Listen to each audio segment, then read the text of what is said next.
You're already king when a Persian weapon smashes into your helmet and another rider raises his blade to finish you. Clitus strikes the second attacker away, and seconds later you're forcing the cavalry forward again. This is your life now. Command an army, rule conquered land, and survive close enough to battle to die.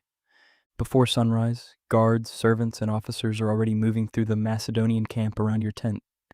You start with reports on roads, water, grain, horses, and enemy movement, because armies stop when supplies stop.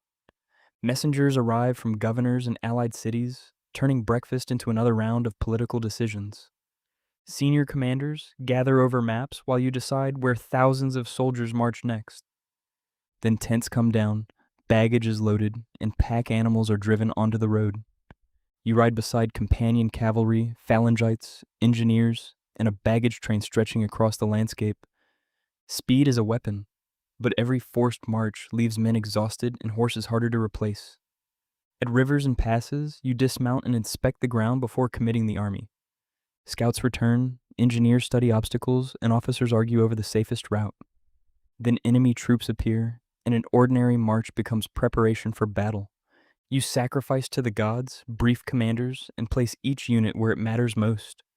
The phalanx lowers its sarissas, while light infantry and cavalry guard the vulnerable edges. You take position with the companion cavalry because you still lead near the decisive attack. The line advances through dust as orders travel by trumpet, shouting and mounted messengers. You watch for one mistake in the enemy line instead of charging blindly. Then the opening appears, and you drive the companion wedge into it before it closes.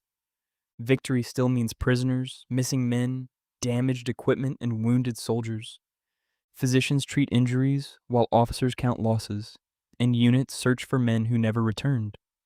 That evening, you're back in council deciding whether the army rests, pursues, or marches again. On quieter nights, you eat with companions and hear petitions, but privacy barely exists. Letters, envoys, and local rulers keep arriving because every conquest creates another province to manage. You appoint governors, secure roads, collect revenue, and decide which local officials can stay. Then a city refuses to submit, and your routine becomes siege engineering instead of marching.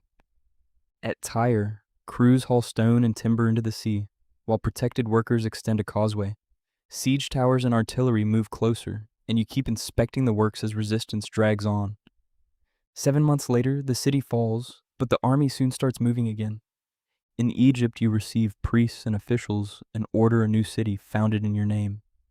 Months later, you're crossing Mesopotamia toward Darius and another battle that could decide the empire. At Gaugamela, you inspect the ground, reject a night attack, and choose to fight in daylight. The next day, the phalanx holds while your cavalry exploits the opening. Darius flees, and your problem changes from defeating Persia to ruling what remains. You adopt Persian court practices and promote Iranian nobles because conquest alone won't hold the empire. But many Macedonians see betrayal, and resentment follows you into councils and feasts. Then a drunken argument ends with you killing Clitus, the man who once saved your life. You keep marching east through mountains and rebellions, where no single victory ends resistance. In India, rain, rivers, unfamiliar terrain, and exhausted veterans become enemies of their own. After the Hydaspes, Bucephalus dies, and one of the few constants of your campaign is gone. Then your soldiers refuse to march farther east, forcing you to accept that your army has a limit. The return through Gedrosia strips away the glory as thirst, hunger, and survival take over.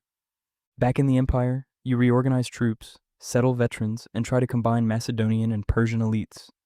At Babylon, you plan more campaigns until illness leaves the army waiting outside your room. You die at 32, so could you live at this pace? And if you want another ancient life, subscribe and tell me whose comes next.